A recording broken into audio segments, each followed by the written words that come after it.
دوستو، آج ہم جو بات بتانے جا رہے ہیں یقیناً آپ کے ہوش اڑا کر رکھ دے گا اور آپ کو سوچنے پر مجبور کر دے گا کہ ایسا کیسے ہو سکتا ہے۔ اور وہ اس لیے کیونکہ آپ نے بہت ساری ویڈیو دیکھی ہوگی کہ جس میں بتایا جاتا ہے کہ یہ گائے لاکھوں روپیوں کی ہے یا پھر کروڑوں روپیوں کی ہے۔ لیکن میرے دوستو، آج ہم آپ کو جس گائے کے بارے میں بتانے جا رہے ہیں یہ گائے لاکھوں روپیوں کی نہیں، کروڑوں روپیوں کی بھی نہیں، بلکہ یہ اربوں روپیوں کی گائے ہے۔ دوستو، یہ سن کر تو آپ حیران ہو گئے ہوں گے اور آپ نے سوچا ہوگا کہ گائے کی قیمت آخر اتنی زیادہ کیسے ہو سکتی ہے۔ گائے کوئی ہیرا یا سونا تو نہیں ہے جو اس کی اتنی زیادہ قیمت ہوگی، لیکن دوستو یہ حقیقت ہے۔ دوستو، گائے کے اندر ایسی کیا چیز نکلی کہ اس کی قیمت اربوں روپیوں میں ہو گئی؟ یہ جاننے کے لیے ہمارے اس ویڈیو کو آخر تک ضرور دیکھیے گا اور بس اس ویڈیو کو لائک ضرور کر دیں۔ دوستو، یہ واقعہ کچھ اس طرح سے ہے کہ بنی اسرائیل میں ایک بہت ہی نیک عورت اور ایک اچھا انسان رہتا تھا، اور ان کا ایک بیٹا تھا جو بالکل چھوٹا تھا، اور ان کے پاس صرف ایک گائے کا بچڑا تھا جو ان بزرگ نے مرنے سے پہلے اس بچیا کو جنگل میں لے جا کر، یعنی اس گائے کے بچے کو جنگل میں لے جا کر ایک جھاڑی کے پاس یہ کہہ کر چھوڑ دیا تھا کہ اے اللہ، میں اس بچے کو اس وقت تک تیری امانت میں دیتا ہوں کہ جب تک یہ بچہ بڑا نہ ہو جائے۔ اس کے بعد دوستو اس بزرگ کی وفات ہو گئی، یعنی کہ اس بندے کی موت ہو گئی، اور کچھ ہی دنوں کے بعد وہ بچیا بڑی ہو کر یعنی بڑی عمر کی ہو گئی، اور ادھر یہ بچہ جوان ہو کر اپنی ماں کا بہت زیادہ خیال رکھتا تھا۔ اپنی ماں کا وہ فرما بردار اور انتہائی نیکوکار نکلا۔ یہ بچہ اتنا زیادہ نیک تھا کہ اس سے آپ اندازہ لگا سکتے ہیں کہ اس نے اپنی رات کو 3 حصوں میں تقسیم کر رکھا تھا۔ ایک حصے میں وہ سوتا، اور ایک حصے میں وہ عبادت کرتا، اور ایک حصے میں وہ اپنی ماں کی خدمت کرتا تھا، اور روزانہ صبح جنگل سے لکڑیاں کاٹ کر لاتا تھا اور ان کو بیچ دیتا تھا، اور جو بھی پیسہ اس سے ملتا ان پیسوں میں سے کچھ پیسوں کو غریبوں میں بانٹ دیتا تھا، اور جو کچھ بچتا تھا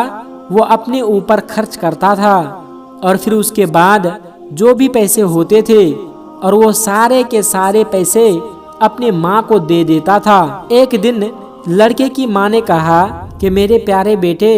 تمہارے باپ نے جنگل میں ایک گائے چھوڑی تھی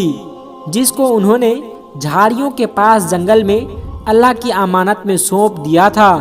اب تم اس جھاڑیوں کے پاس جا کر یوں دعا مانگو کہ اے خدا، تو میرے باپ کی دی ہوئی امانت مجھے واپس دے دے، اور اس بچے کی نشانی یہ ہے کہ وہ پیلی رنگ کی ہے اور اس کی کھال اس طرح سے چمک رہی ہوگی کہ گویا سورج کی کرنیں اس کے جسم سے نکل رہی ہوں۔ یہ سن کر لڑکا جنگل میں اس جھاڑی کے پاس چلا گیا اور دعا مانگی، تو فوراً ہی وہ گائے دوڑتی ہوئی جا کر اس کے پاس کھڑی ہو گئی، اور یہ اس کو پکڑ کر گھر لایا۔ تو اس کی ماں نے کہا کہ بیٹا، اس گائے کو لے جا کر 3 دینار میں بیچ ڈالو، لیکن کسی گراہک کو بغیر میرے مشورے کے مت دینا، یعنی کہ جب کسی آدمی کو اس گائے کو بیچنا ہوگا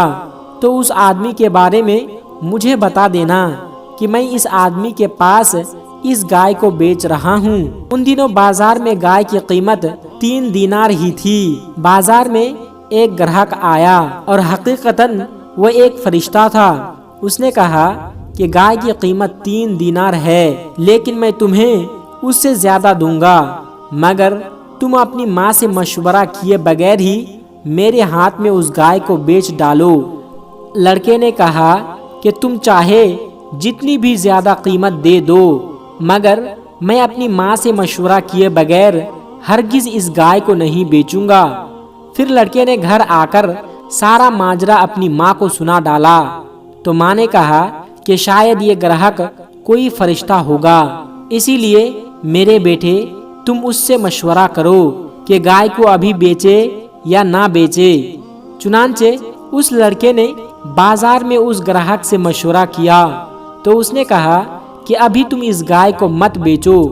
کیونکہ بعد میں اس گائے کو حضرت موسیٰ علیہ السلام کے لوگ خرید کر لے جائیں گے تو تم اس گائے چمڑے میں سونے بھر کر اس کی قیمت مانگو گے تو وہ لوگ تمہیں اتنی ہی قیمت دے کر خرید لیں گے، یعنی کہ تم اگر اس وقت اس گائے کو بیچو گے تو تم کو اتنی زیادہ دولت دی جائے گی کہ تم سب سے بڑے امیر ہو جاؤ گے۔ چنانچہ چند ہی دنوں کے بعد بنی اسرائیل کے ایک بہت ہی مالدار آدمی جس کا نام عامل تھا، اس کے چچا کے دونوں لڑکوں نے اس کو قتل کر دیا اور اس کی لاش کو ایک ویران جگہ پر پھینک دیا۔ صبح صبح جب قاتل کی تلاش شروع کی گئی مگر جب کوئی سراغ نہ ملا تو کچھ لوگ حضرت موسیٰ علیہ السلام کی خدمت میں حاضر ہوئے اور قاتل کا پتہ پوچھا کہ حضرت موسیٰ علیہ السلام بادشاہ کو کس نے قتل کیا ہے، آپ بتا دیجئے۔ آپ نے فرمایا کہ تم لوگ ایک گائے خرید لو اور اس کی زبان یا دم کی ہڈی سے لاش کو مارو تو وہ لاش خود ہی زندہ ہو کر اپنے قاتلوں کا نام بتا دے گا۔ یہ سن کر بنی اسرائیل نے گائے کے رنگ اور اس کے عمر کے بارے میں پوچھا، اور جب وہ اچھی طرح سے سمجھ گئے کہ کس طرح کی گائے چاہیے تو ایسے ہی گائے کی تلاش شروع کر دی، یہاں تک کہ جب یہ لوگ اس لڑکے کے گائے کی طرف پہنچے تو ہو بہو وہی گائے تھی جیسے ان لوگوں کو ضرورت تھی۔ چنانچہ ان لوگوں نے اس گائے کو اس کے چمڑے میں بھر کر اس کو سونا اور اس کی قیمت دے کر خریدا اور اس کی زبان یا دم کی ہڈی سے جس کو قتل کیا گیا تھا اس کی لاش کو مارا تو وہ زندہ ہو کر بول اٹھا کہ میرا قاتل میرے چچا کے دونوں لڑکے ہیں جنہوں نے میرے مال کے لالچ میں مجھے قتل کر دیا ہے۔ چنانچہ ان دونوں قاتلوں کو قتل کر دیا گیا اور ان کو یہی سزا دی گئی، اور وہ نیک لڑکے کا یعنی جس کے پاس وہ گائے تھی وہ اپنی بوری میں سونا بھر کر اپنے گھر لے گیا اور اپنی ماں کے سامنے پیش کر دیا، اور وہ لڑکا اپنے علاقے میں سب سے زیادہ مالدار آدمی ہو گیا، سب سے زیادہ اس کے پاس دولت ہو گئی۔ دوستو، اگر آپ اس واقعے میں غور کریں گے تو آپ کو پتہ چلے گا کہ ماں باپ کے فرما بردار اولاد اور ان کی خدمت کرنے والوں کو غیب سے بے شمار رزق کا سامان اللہ تبارک و تعالی عطا فرماتا ہے۔ دوستو، دیکھ لو اس یتیم لڑکے کو ہی جس کی خدمت اور فرما برداری کی بدولت اللہ تبارک و تعالی کی قدرت اور اس کو سب سے بڑا مالدار اور خوشحال بنا دیا۔ اور دوستو، ایک بات یہ بھی ہے کہ جو اپنا مال اللہ تبارک و تعالی کی امانت میں سونپ دیتا ہے اللہ تعالی اس کی حفاظت فرماتا ہے اور اس میں بے حساب خیر و برکت عطا فرماتا ہے۔ ذرا آپ سوچئے کہ اس بندے نے جب اس گائے کو جنگل میں اللہ تبارک و تعالی کے بھروسے اللہ کی امانت میں سونپا تھا تو اس جنگل میں درندے اور شیر اور عجیب عجیب طرح کے جانور ہو سکتے تھے، لیکن اس کے باوجود بھی اس گائے کو کسی نے نقصان نہیں پہنچایا، اس لیے کیونکہ اس بندے نے اللہ تبارک و تعالی کی امانت میں اس گائے کو سونپ دیا تھا۔ اس لیے دوستو، آپ گھر سے نکلتے ہیں تو اللہ تبارک و تعالی کی بارگاہ میں یہ دعا کرے کہ اللہ میرے گھر والوں کو سلامت رکھنا اور مجھے بھی سلامت رکھنا، تو اللہ تعالیٰ کی امانت میں آپ رہیں گے اور اللہ تعالیٰ آپ کی حفاظت فرمائے گا۔ میرے دوستو، ایک اور بات جان لیجئے، یہ ایک بہت ہی اہم اور شاندار قرآنی واقعہ ہے، اور اسی واقعہ کی وجہ سے قرآن مجید کی اس سورت کو یعنی سورہ بقرہ گائے والی سورت نام رکھا گیا ہے، جو آپ کو پہلے پارے میں مل جائے گا۔ اگر آپ چاہے تو قرآن پاک کی تلاوت کر کے پورا واقعہ جان سکتے ہیں۔ پیارے دوستو، ہر وقت چاہے کوئی چیز ہو، آپ کو بہت ہی عزیز ہو تو آپ اللہ تبارک و تعالیٰ سے دعا کر کے بس اللہ کی امان میں دے دیجئے،